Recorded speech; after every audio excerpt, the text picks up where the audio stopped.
settings.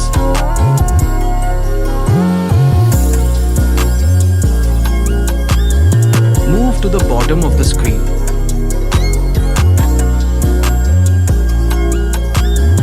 Press About Phone.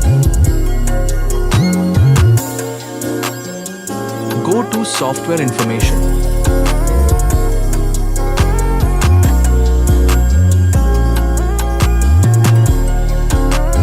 Press Build Number for 7 times continuously. You are now a developer. Exit from the screen. Again exit from the screen. Go to System Management.